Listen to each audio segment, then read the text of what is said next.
Então, continuidade. Falar um pouquinho mais do transtorno bipolar. O que é o transtorno bipolar? E algo interessante, eu mesmo já fiz isso, já cometi esse erro e a grande parte das pessoas cometem esse erro. Confundem bipolaridade com simples mudança de humor. Por exemplo, uma pessoa hoje ela tá muito feliz, ela tá comunicativa, tá feliz. Aí no outro dia acontece algum problema em casa, aí ela já fica mal, já fica calada, já fica triste. Aí a gente já vem logo taxando, né? Já vem logo, é bipolar. É bipolar. E não tem nada a ver com isso. Todo mundo muda mesmo. Tem dias que a gente tá mais feliz, tem dias que não. A vida é assim. Agora, o ser bipolar é muito mais complexo. É muito mais difícil até mesmo de entender. Porque quase não se fala, quase não se explora esse assunto. E eu sou prova viva porque eu mesmo não aceitei esse diagnóstico.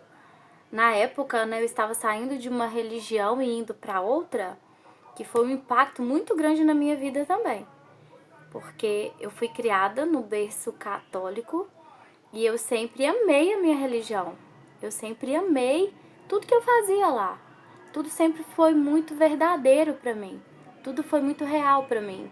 Eu ia à igreja com a minha mãe, eu sempre tive muito amor ao serviço. Eu descobri o dom de cantar, eu tinha 11 anos, então eu já comecei a cantar na igreja, já comecei a ajudar, era salmista. Com 15 anos eu ia para fora, aprendia músicas e voltava e passava para a comunidade, então eu sempre fui muito ativa. Eu era, né, no grupo de jovens uma pessoa que também interagia e ajudava e, enfim, eu sempre me envolvi muito, muito. E quando eu saí de uma religião para outra, isso causou um impacto muito grande na minha mente também, porque eu tinha um transtorno bipolar, não era tratado, ao contrário, como os médicos não sabiam o que eu tinha, eles passavam para mim tomar fluoxetina ou clonazepam, fluoxetina na fase de ansiedade, na fase que eu estava comendo muito, engordava. Toma fluoxetina. Perdi o sono, clonazepam. E a minha mãe deixava eu tomar essas coisas direito, então eu começava, parava, porque ela sempre teve muita resistência com esse tipo de medicamento. E também eu não poderia tomar. Quem tem transtorno bipolar não pode sair tomando qualquer antidepressivo, qualquer remédio, porque senão ele é como se ligasse uma chavinha aqui e viesse as fases maníacas, que foi o que aconteceu comigo. Eu sempre fui uma menina obediente da igreja, que respeitava as pessoas. E quando eu comecei a tomar fluoxetina, eu estava no meu primeiro emprego e eu comecei a me rebelar no meu trabalho, a ter problema com meus colegas, a enfrentar minha gerente, a enfrentar meus patrões.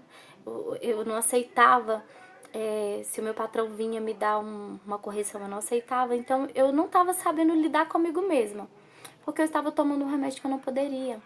Ele estava mexendo com o meu comportamento. Então, por isso que falar da bipolaridade é tão complexo. Não é simplesmente mudanças de humor.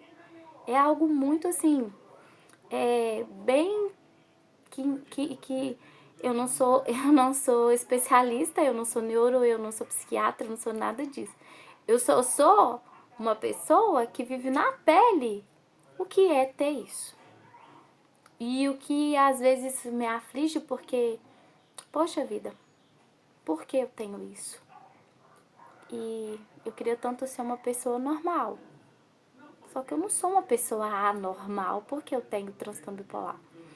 Mas ele me limita. Eu não sei se o padre Fábio de Mello tem. Mas ele vive também tendo esses episódios assim, né? E isso é algo muito também peculiar, porque o transtorno bipolar são fases. E por isso a gente precisa de tratamento e precisa de remédios para estabilizar a nossa mente, o funcionamento do nosso cérebro, para que a gente não tenha esses desencadeamentos de uma hora estar feliz demais, como eu estava no passado, cheia de ideias, cheia de planos, e eu queria abraçar o mundo e eu queria fazer um monte de coisas. E aí eu fui ficando muito eufórica, energia lá em cima. Fui perdendo sono, fui perdendo fome. E aí eu tava achando que eu tava assim, nossa, eu tô muito bem. eu estou muito bem. E não tava. Eu estava na fase maníaca, que é a fase da bipolaridade, onde a pessoa ela não percebe, mas ela quer abraçar o mundo, ela quer fazer um monte de coisas, mas tem algo fora ali do equilíbrio. E aí eu fui ficando assim, e fui me envolvendo um monte de coisas e brigas, porque eu não aceitava que eu estava demais, que eu estava me excedendo nas palavras, isso e aquilo. Então as pessoas ao redor não estavam conseguindo entender, né? No caso, minha família. E aí, surto. A mente, ó, ficou muito mal. E aí, a gente precisa entender o porquê do surto. O surto geralmente é um gatilho. Eu estava numa fase assim. A primeira vez que eu dei, eu estava numa fase desobedecendo os meus pais, mentindo para meus pais, né? 20 anos. Descobrindo o mundo. Indo pra festa, bebida, drogas. Sendo que isso não fazia parte de quem eu era e não faz parte de quem eu sou. Não faz parte dos meus princípios nem dos meus valores. E eu tava nessa fase.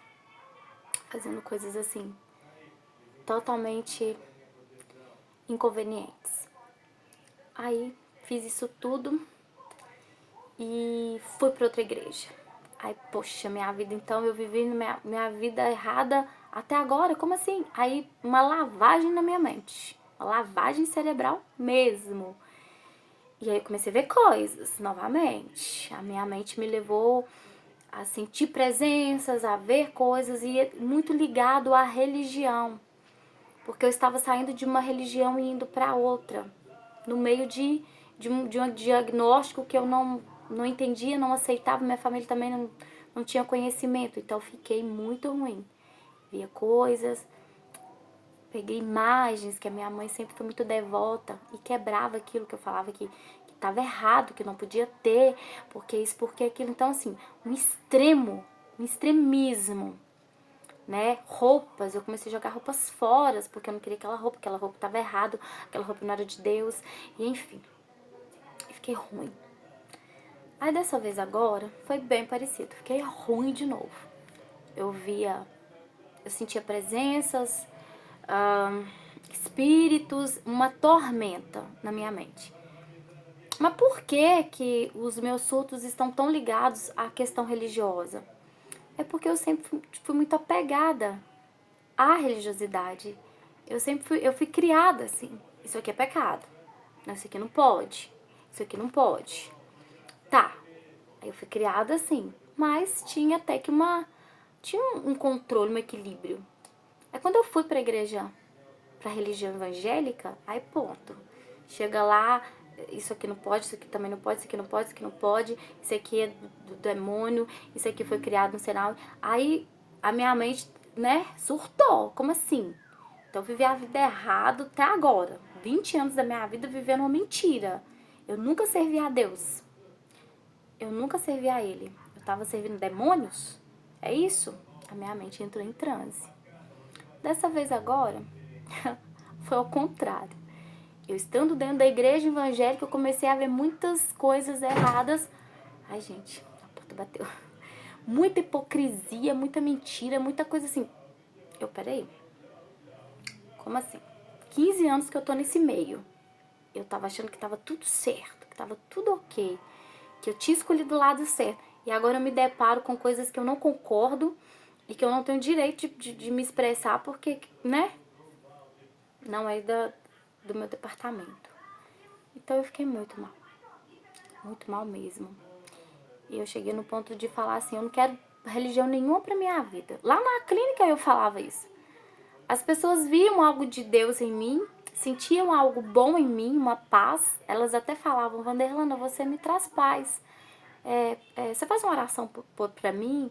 Você lê um versículo da Bíblia pra mim? Porque eu estava sempre lá lendo a Bíblia. E sim, eu fazia. E você de qual religião? Eu falei, não sou religião nenhuma. Eu quero ser cristã. Eu quero seguir a Cristo. Amar a palavra dele, os ensinamentos dele. Mas eu não quero tomar partido. Porque você vai para um lado, não tá legal. Você vai para o outro, não tá legal também. Isso quando eu estava na clínica.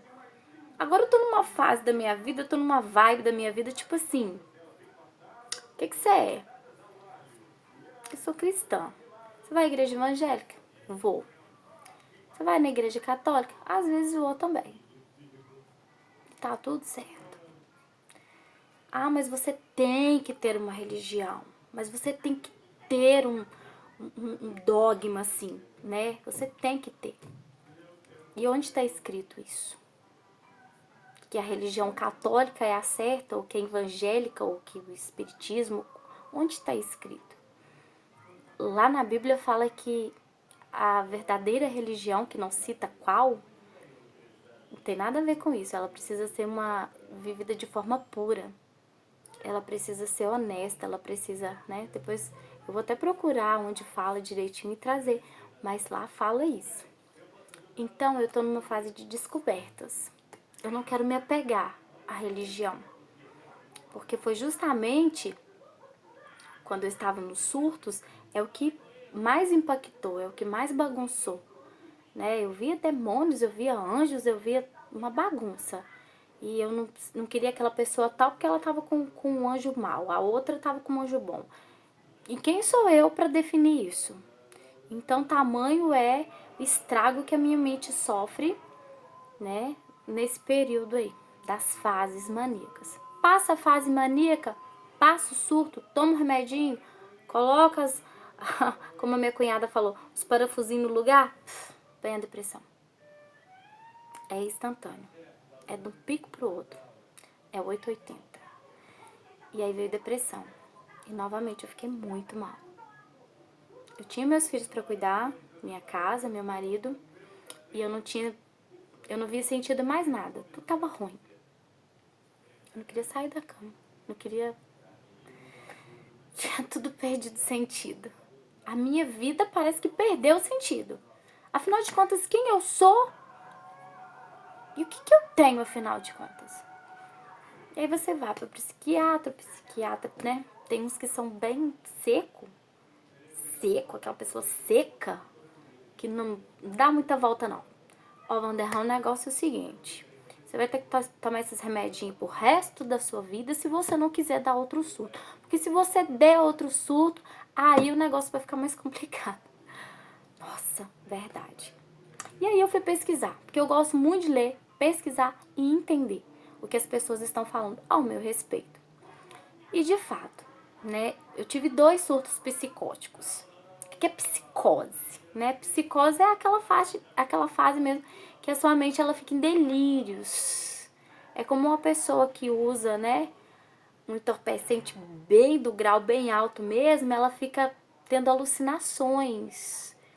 E ela fica tipo assim, no mundo dela, né? No mundo dela. E se eu não me cuidar e der um surto novamente, corre o risco da minha mente não voltar ao estado normal, como eu estou agora. Eu tô com a minha mente sã. Eu sei o que eu estou falando aqui. Eu tenho lógica no que eu estou falando aqui. Tem uma sequência, tem raciocínio. O que o surto tira totalmente. Então ele falou isso comigo. E um outro psiquiatra já falou comigo, Vanderlana, você vai ficar bem. O que passou, passou. Vamos olhar pro agora, vamos olhar pro depois. E vamos esquecer, vamos ficar remoendo o passado, não, porque você precisa curar essas feridas. Porque tudo que você viveu te causou feridas e você precisa cicatrizá-las para você ficar bem. Então é nesse período que eu me encontro. Lutando mesmo. Eu fico mais chorosa, mais sensível. Às vezes eu sinto que eu tô abandonada, sentimentos de abandono, sentimentos de solidão, tudo isso porque a depressão, ela não é brincadeira, ela não é frescura, é uma doença. Ela deixa a nossa mente, ela tira, né, as emoções, assim, boas e traz só ruins. E aí, mas eu estou me reerguendo, fazendo atividade física para liberar os hormônios do bem aí. Voltei a ler, né? De vez em quando eu pego meu violão, que é uma coisa que eu gosto. Não sei tocar direito, mas eu gosto. Então, assim, de vez em quando eu pego também pra me ajudar. E, nossa, esse vídeo já tá ficando muito longo. Eu vou parar por aqui. Depois eu volto pra me falar mais, trazer mais detalhes, né, sobre a questão da bipolaridade. Esse talvez seja tão tabu, né? Seja algo assim que as pessoas evitam de falar. Ih, nossa, bipolar. Ai, fulano bipolar. Evitem mesmo. Só que ser bipolar não nos torna pessoas ruins, nem pessoas complicadas. As fases que nos tornam complicados, mas tirando das fases maníacas e fases depressivas, e a gente estando bem, a gente consegue se sobressair, a gente consegue ter uma vida normal, né? E é isso. Até mais.